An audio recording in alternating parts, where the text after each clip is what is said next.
तो चलिए अब हमारा नेक्स्ट टॉपिक जो पार्ट 3 है ईएमआई का, ये हम इसको कंप्लीट करेंगे। पहला है हमारा एडी करंट्स। एडी करंट्स क्या है? These are the currents induce in the body of the conductor when the amount of magnetic flux linked with the conductor changes. These were discovered by Foucault. यानी कि क्या मतलब इसका, जो ये वो करंट्स हैं जो इंड्यूस होते हैं एक बॉडी ऑफ द कंडक्टर में, जब हम अमाउंट ऑफ मैग्नेटिक फ्लक्स जो है लिंक करते हैं विद द कंडक्टर, उसको चेंज करते हैं।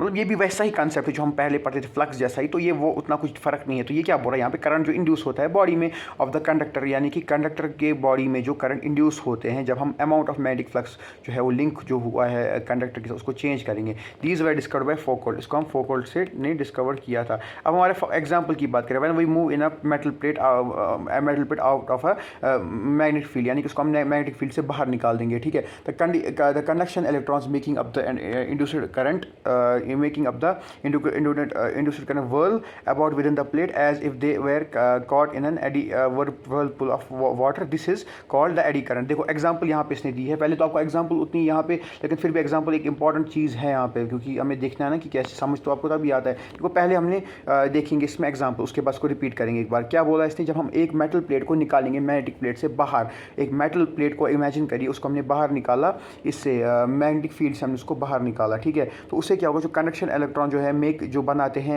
इंड्यूस्ड करंट को, जो हम लोगों ने जो कंडक्शन इलेक्ट्रॉन्स जो होते हैं उधर, देखो पहले मैग्नेटिक प्लेट जो है तुमने उसको बाहर निकाला मैग्नेटिक फील्ड से, जो कंडक्शन इलेक्ट्रॉन जो मैग्नेटिक फील्ड को बनाते हैं ना, वो व्हर्ल होते हैं अबाउट विद द प्लेट, यानी कि वो क्या व्हर्ल अबाउट होते हैं within the plate as if they were caught in an eddy of water, यानी कि वो गोल गोल एक हिसाब से चलने लगते हैं। This is called eddy current, यानी कि गोल गोल अंदर से ही चलने लगते हैं। मतलब इसका क्या है कि मेटल प्लेट को जैसे तुमने मैग्नेटिक प्लेट से बाहर निकाला, कंडक्शन इलेक्ट्रॉन जो है जो मेक करते हैं इसको इंड्यूस्ड करंट को, तो वो क्या नाम है इसका, उधरी वर्ल हो जाते हैं। मतलब वहाँ गोल गोल वहाँ पे हम लोग देखते हैं उसको, वो गोल गोल हो जाता है वहाँ पे। ठीक है। तो इसका यही कहने का मतलब। अब इसको एक बार रिपीट कर देते हैं ऊपर से, ताकि ये आपको इजी लगे। आपको बोर्ड्स के लिए है तो इसमें ज़्यादा हम कंसेप्ट की बात नहीं कर रहे हैं, क्योंकि ये बोर्ड्स के लिए हैं, आपके लिए बोर्ड्स के लिए, वो भी जेके बोर्ड्स के लिए। ठीक है। तो उसी के लिए है ये, उसी के लिए मैं आपको समझा रहा हूँ। ये इस वक्त 2 दिन है पेपर को, तो उसके लिए आपको मैं तेज़ तेज़ बता रहा हूँ, इतना टाइम हमारे पास है नहीं, इसीलिए।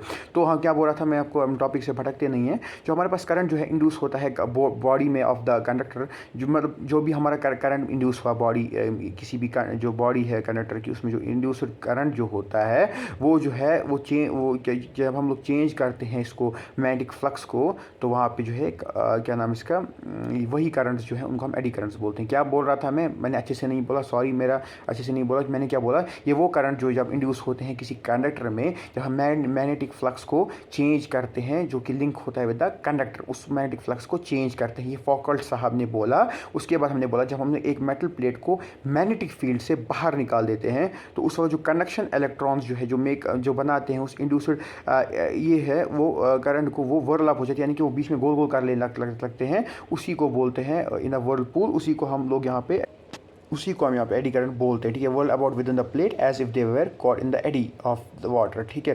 This is called eddy current. ठीक है। व्हर्ल अबाउट जो ये इंड्यूस्ड होते हैं, ठीक है, वो व्हर्ल अप हो जाते हैं।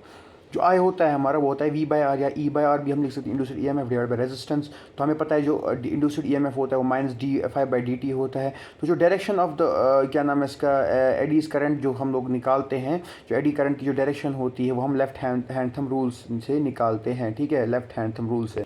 तो आपको पता होगा Fleming's right hand thumb rule, हमें पता है उसमें क्या होता है। उसका राइट हैंड थंब रूल यही बोलता है कि जो हमारा ये होता है ना, मतलब देखो फिंगर्स में मैं दिखाता हूँ। देखो हमारे पास ये है, वे फिंगर्स है मेरे पास। ठीक है। तो ये जो थंब है ना, थंब फोर्स को दिखाता है। जो ये है, ये वाली उंगली, ये है मैग्नेटिक फील्ड, और ये जो सी है, ये हमारा मिडिल फिंगर जो है हमारी, मतलब ये इंडेक्स फिंगर जो है हमारा, ये मैग्नेटिक फील्ड है। ये है मिडिल फिंगर, ये हमारा करंट है। ठीक है। और जो ये थंब है मेरा, थंब जो है, थंब जो है वो हमारा क्या है, वो है फोर्स। ठीक है। ये है मैग्नेटिक फील्ड, ये है करंट। अब इनको परपेंडिकुलर डायरेक्शन में रखना होता है। ठीक है। Perpendicular to each other. ठीक है। तो उसी से हम इसकी डायरेक्शन निकालते हैं, एडी करंट्स। ठीक। तो ये आपको दिखाना था मुझको थोड़ा समझाने के लिए। ठीक है। ऐसे मत समझ आता है, तो इसी के लिए मैंने आपको ये दिखाया। ठीक है। अब इसकी एप्लीकेशन क्या है? एप्लीकेशन यही है, इलेक्ट्रोमैग्नेटिक जो है इलेक्ट्रोमैग्नेटिक डैम्पिंग जो है, ये हमें जो ये क्या नाम है इसका, डेड बीट ये गैल्वेनोमीटर में यूज़ होता है। ठीक है। तो उसके बाद हमारा इंडक्शन फर्नेस, उसमें भी यूज़ होता है ये। तो आपको ये एप्लीकेशन की याद रखनी। It makes use of the heating effect of eddy current. It is use for extracting the metal from its ore, इसी के लिए हम यूज़ करते हैं एडी करंट, ठीक है। तो ये उसके लिए यूज़ होता है, मतलब ये heating effect of eddy currents जो है ये इसमें इंडक्शन फुफरेंस में इसका यूज़ होता है। It is used for extracting the metal, जब हम मेटल को ओर से एक्सट्रैक्ट करते हैं तो उस वक्त हमारा यूज़ होता है क्या, ठीक है। डेड वीट गैल्वेनोमीटर में इलेक्ट्रोमैग्नेटिक डैम्पिंग में यूज़ होता है, इलेक्ट्रोमैग्नेटिक ब्रेक्स में यूज़ होता है, there is in control of the speed of the electric trains में यूज़ होता है, ठीक है। स्पीड कितनी है इलेक्ट्रिक ट्रेन की, उसको कंट्रोल करने में हमारा जो है ये एडी करंट्स मदद करता है। इंडक्शन मोटर में यूज़ होता है। Eddy currents are also used in diathermy, इसमें भी यूज़ होता है। To minimize the eddy currents the metal core to be used is taken in the form of sheet, जो हमारा मेटल जो है जो हम यूज़ करते हैं उसको मिनिमाइज, एडी करंट को मिनिमाइज करने के लिए जो है वो हम इन the form of sheets use करते हैं, कौन सा, मेटल को, ठीक। उसके बाद हमारा जो आखिरी टॉपिक, इसके बाद शायद एक और टॉपिक है, ये दो टॉपिक्स हैं, सेल्फ इंडक्शन और म्यूचुअल इंडक्शन, इसको थोड़ा समझिएगा, ये दो लास्ट टॉपिक हैं और हमारा EMI complete. It is the property of the coil by virtue of which the coil oppose any change in the current flowing through it by inducing an EMF in itself. Self induction is called the inertia of electricity, यानी कि ये बोल रही है वो property है coil की जिसकी वजह से जो कॉयल है वो अपोज करती है किसी भी चेंज जो है वो जो है करंट जो उसमें फ्लो कर रही है by inducing an EMF in itself, यानी कि वो प्रॉपर्टी है कॉयल की जिसकी वजह से जो है ये कॉयल अपोज करती है change in the current flowing through it, जो चेंज हो रही है करंट जो फ्लो कर रही है इसके जो मतलब जो शॉर्ट में ये बोल रहा है कि जो चेंज होती है ना करंट फ्लो जो हो रही है उसकी जो चेंज होती है उसको ये अपोज करने की कोशिश करता है, कौन, कॉइल अपोज करने की जो कोशिश करता है कि उसको जो चेंज हो रही है करंट जो फ्लो कर रही है उसको क्या चेंज करने, उसी चेंज को ही अपोज करने की कोशिश करता है। उसी चेंज को कैसे अपोज करता है, बाय इंड्यूसिंग एन ईएमएफ, ठीक है। ये एक ईएमएफ को इंड्यूस कर सकता है इन इटसेल्फ, ठीक है। उसी सेल्फ इंडक्शन को हम बोलते हैं इनर्शिया ऑफ इलेक्ट्रिसिटी, क्या बोलते हैं, इनर्शिया ऑफ इलेक्ट्रिसिटी। अब देखो आगे क्या बोल रही है, अगर हम करंट जो है, if the current in a coil L is change, अगर हम कॉइल एल की जो करंट है वो चेंज करते हैं तो the self induced EMF appears across the coil, जो सेल्फ इंड्यूस्ड ईएमएफ जो है वो अपीयर करता है कॉइल में इन अ डायरेक्शन दैट या तो ये इंक्रीज करेगा या तो ये डिक्रीज करेगा करंट को, ठीक है। तो ये उसी हिसाब से होगा, क्या बोल रहा है, जो करंट है हमारा उसको अगर हमने कॉइल की करंट को जो, सॉरी यहाँ पे थोड़ा धुंधला होगा एक से, हाँ, अगर हमने करंट की जो कॉइल जो है, सॉरी कॉइल में जो करंट है ना, the if current in a coil L is change, तो अगर हमने if current in a coil L is change, अगर हमने एल कॉइल में ये जो करंट है उसको चेंज किया तो जो है सेल्फ इंड्यूस्ड ईएमएफ जो है वो अपेयर होगा कॉइल में और उस डायरेक्शन में या तो इंक्रीज़ करेगा या तो शायद आपको मैं थोड़ा धुंधला आ रहा हूँ बीच में वीडियो, उसके लिए माफ़ी चाहूँ, इसलिए मैं डिस्टर्ब हो गया आपको बोलने में। क्या बोल रहा था मैं आपको, अगर करंट जो है किसी कॉइल में एल जो है एल कॉइल में जो है कोई करंट जो है चेंज की जाती है तो सेल्फ इंड्यूस्ड ईएमएफ जो है वो अपेयर होगा कॉइल में उस डायरेक्शन में, या तो ये करंट को इंक्रीज़ करेगा या तो ये डिक्रीज़ करेगा, ठीक है। उसके बाद क्या आता है हमारा, आई जो है वो करंट है, फाई जो है हमारा मैग्नेटिक फील्ड है। तो ये हमें देखते हैं कि जो मैग्नेटिक फ्लक्स जो है वो डायरेक्टली प्रोपोर्शनल टू आई होता है, ठीक है। जितना आई ज़्यादा उतना ज़्यादा फ्लक्स होता है, ठीक है। तो फ्लक्स जितना ज़्यादा उतना आई मतलब आई जितना ज़्यादा उतना फ्लक्स ज़्यादा, ठीक है। तो ये होता है ये। तो उसके बाद हमारा आ जाता है एल जो है कोएफिशिएंट ऑफ सेल्फ इंडक्शन है, ठीक है। तो ये क्या होता है, अगर हम एल की को जो है आई का जो वैल्यू 1 रखें तो जो फाइव जो होगा वो एल के बराबर आ जाएगा। तो L of a coil is numerically equal, ये किसी को इक्वल है to the amount of magnetic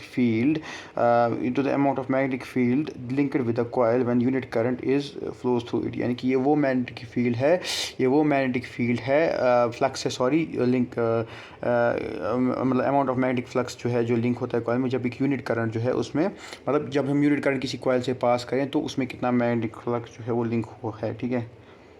जब कोई करंट फ्लो करता है तो उसमें कितना मैग्नेटिक फ्लक्स लिंक होता है उसी को हम बोलते हैं क्या नाम है इसका, यही एल ऑफ अ कॉइल, ठीक है, जो कोएफिशिएंट ऑफ सेल्फ इंडक्शन है, ठीक है।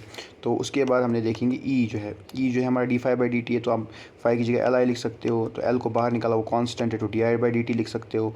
तो उसके बाद एल को अगर आपको माइनस ई के बराबर करना है तो आप डी बाई डी टी को रखोगे इसके बराबर, ठीक है, ई के बराबर आ जाएगा। तो coefficient of self induction is equal to the EMI induced in the coil when the rate of change of current through the coil is unity, यानी कि कोएफिशिएंट ऑफ सेल्फ इंडक्शन जो है ये इक्वल हो रहा है to the EMF induced in the coil when the rate of change of current, जो कि जब जो rate of change of current जो होती है वो यूनिटी होती है, ठीक है। तो ये उतना ईएमएफ इंड्यूस होता है, उतना ईएमएफ हम बोलेंगे self induction coefficient of self उसके बराबर होता है कितना जो ईएमएफ जो है इंड्यूस होता है कॉइल में जब हम लोग जो है rate of change of current current ये है जो है जो rate of change of current जो है थ्रू द कॉयल वो यूनिटी है, ठीक है, तो उसी के इक्वल हो गए, ठीक है। तो ऐसा यूनिट जो है एल का, इसका ये आ सकता है सवाल बोर्ड एग्जाम में 1 मार्क्स का ऑब्जेक्टिव कि जो है सेल्फ इंडक्शन का जो ये है इसका ऐसा यूनिट क्या है, तो आप बोलोगे हेनरी, ठीक है। लास्ट जो है हमारा टॉपिक वो है म्यूचुअल इंडक्शन। देखो ये क्या है, it is a property of two coils by virtue of which each oppose any change in current flowing through it through the other by developing and inducing. देखो ये क्या बोलता है, ये कॉइल्स दो रखे आपने, ठीक है, इसकी वजह से क्या होता है, ये क्या ये प्रॉपर्टी है इन कॉइल्स की जिसकी वजह से ये अपोज करती हैं, ठीक है, ये अपोज करती है क्या नाम इसका, any change in the current flowing through the other, मतलब कोई चेंज हुई दूसरे वाले कॉयल में, ठीक है, तो उस चेंज को ये अपोज करती है, जो दूसरी कॉयल है इसको अपोज करेगी bye developing and inducing EMF को ये अपोज करेगी, ठीक है। तो strength of current in one coil है वो आई हो गया, ठीक है। उसके बाद फाइव जो है हमारा magnetic flux linked with neighbouring coil, तो इट इज़ फाउंड एट, हमें पता है जो हमने ऊपर भी लिखा फाइव जो है वो डायरेक्टली प्रोपोर्शनल टू आई है, ठीक है। तो where N is equal to coefficient of mutual induction, ठीक है। तो ये एम है, सॉरी एन नहीं है, एम है, एम, तो ठीक है एम, तो फाइव जो है वो एम आई के बराबर है, ठीक है, मुंबई इंडियंस, ओके। तो चलो आई इज़ इक्वल टू 1, तो ये भी वैसा ही है बराबर, एम इज़ न्यूमेरिकल, इसलिए मैं जल्दी बोल रहा हूँ आपको ये कोफिशिएंट ऑफ म्यूचुअल इंडक्शन, इसमें क्या is equal to the amount of magnetic flux linked with one coil when unit current flows through it the neighbouring coil, यानी कि कितना अगर एक करंट जो है फ्लो करता है दूसरी कॉयल में तो कितना मैग्नेटिक फ्लक्स इसमें इंड्यूस होगा, उसी को हम बोलते हैं क्या, उसी को हम बोलते हैं ये जो एम है हमारा, ये इसका म्यूचुअल इंडक्शन का जो कोफिशिएंट है, ठीक है। इसमें भी आप यही करोगे, D I by D T जैसे उसमें किया था, एम को बाहर निकालोगे, एम इज़ इक्वल टू, अगर आपको एम को ये D I by D T को 1 रखोगे, एम जो है वो माइनस सी के बराबर होगा, तो आप बोलोगे एम जो है वो उस ई एम एफ के बराबर है व्हेन जब आप rate of change of current जो है वो यूनिटी है बराबर उसकी तरह, इसका भी जो यूनिट है वो हेनरी है। तो ये होता है आपका चैप्टर जो है हमारा कंप्लीट ई एम आई का। तो उम्मीद है आपको मज़ा आया होगा, तो मिलते हैं किसी और चैप्टर के साथ जल्दी।